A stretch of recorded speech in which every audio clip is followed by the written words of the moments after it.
जिस तरीके से भारतीय जनता पार्टी की सरकार प्रदेश में और केंद्र में 5 साल में काम के नाम पर, जनहित के जो काम होते हैं उसके नाम पर कोई भी इस तरह का काम नहीं किया गया जिसको जनता याद करे। और इसी तरह से दुधी क्षेत्र के जो विधायक जी हैं अपना दल के, उन्होंने भी कोई इस तरह का काम क्षेत्र के आदिवासी समाज से आते हैं उन लोगों के लिए या क्षेत्र की जनता के लिए कोई यादगार काम उन्होंने इस 4.5 साल में नहीं किया है जिसको कि याद किया जाए। देखिए, ये भारतीय जनता पार्टी की सरकार के पहले समाजवादी पार्टी की सरकार थी और अखिलेश जी मुख्यमंत्री थे।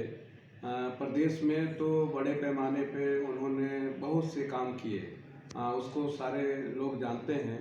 लेकिन ये जो अपना सोनभद्र जनपद है, इसमें बहुत से काम अखिलेश जी के कार्यकाल में किए गए। शिक्षा के क्षेत्र में जैसे डिग्री कॉलेज खोला गया बभनी जैसे इंटीरियर रिमोट एरिया में, और ये जो रोड है ये हाथी नाला से राजमार्ग सेविन तक जोड़ने का काम किया, जिससे आज जो है लाइफ लाइन बन गया है छत्तीसगढ़ का और पूरे जो है सोनभद्र का।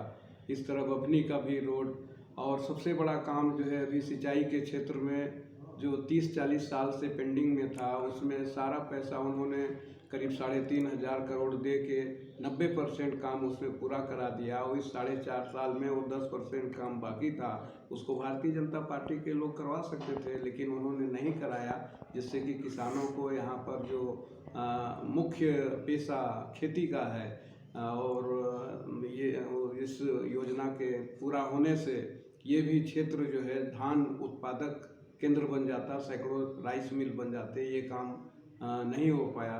जहाँ तक हमारा सवाल है, हम 27 साल तक लगातार रहे, इस क्षेत्र का प्रतिनिधित्व किए, इस क्षेत्र की जनता का जो है हमारे प्रति सहानुभूत रहा और हमने काम किया। हमारे विधायक बनने के पहले इस क्षेत्र में फॉरेस्ट का, पुलिस का, सेठ साहूकारों का, महाजनों का शोषण, अत्याचार, अनाचार और ज़मीन लूटने की वारदात और वन विभाग का धारा 20 के ज़मीन पे तमाम लोगों को बेदखल करने का, ये सब काम होता था। इससे मुक्ति दिलाने का काम हमने किया। और उसके बाद जो है दुधी डिग्री कॉलेज में कॉमर्स फैकल्टी, साइंस फैकल्टी खुलवाने का काम किया। और बभनी क्षेत्र में विद्युतीकरण नहीं था तो बड़होर गांव में हमने सब स्टेशन 32 kV का लगवाया, नधिरा में लगवाया, और डुमरडीहा में भी बिजली के क्षेत्र में यहाँ पर काम किए। और तमाम जो है इस तरह के विकास के काम, जो ये क्षेत्र नक्सलवाद से ग्रसित था, उसको भी रोकने के लिए जो बॉर्डर एरिया में नक्सलाइट इधर आके मीटिंग करते थे और इस क्षेत्र को भी अपने गिरफ्त में लेना चाहते थे, उसको रोकने के लिए पूरे बॉर्डर एरिया में हमने विधायक निधि से, पूर्वांचल निधि से सड़कों का जाल बिछाने का काम किया, जिससे पुलिस की कन्वीनियंट बन सके और वो नक्सलवाद से रोका जा सके। इस क्षेत्र में बड़ा सा जो है बड़ा काम किए, यादगार काम किए। लेकिन आज जो है जहाँ पे हम काम छोड़ के गए थे वो वहीं पे रुका पड़ा है और उसको आगे नहीं बढ़ाया जा रहा है। फिर से यहाँ पे शुरुआत हो गया है, बड़े साहूकार, महाजन और पुलिस की अत्याचार, फॉरेस्ट वालों को जो है उनके ज़मीन पे बेदखल करने का, जो अभी सुप्रीम कोर्ट में एक रिट पिटीशन फर्स्ट इंडिया करके दाखिल हुआ था, उसमें 11 लाख आदिवासियों को बेदखल करने का जो माननीय सुप्रीम कोर्ट ने आदेश कर दिया था, वो अभी स्टे में है।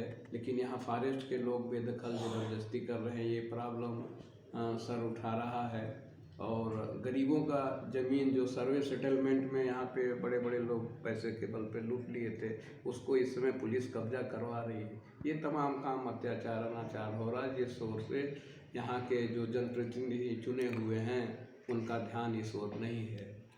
और सबसे बड़ी समस्या यहाँ पर ये है कि उत्तर प्रदेश के पूर्वांचल के क्षेत्र में सोनभद्र जनपद ही, जिसमें बड़ी नदी सोन नदी और कन्हर, लौआ, ठेमा ये सहायक नदियां हैं। इसमें बड़े पैमाने पे हर क्वालिटी का बालू उपलब्ध है, महीन बालू, मोटा बालू, मीडियम, और पूरे पूर्वांचल के सभी ज़िलों में यहाँ से बालू सप्लाई होता है।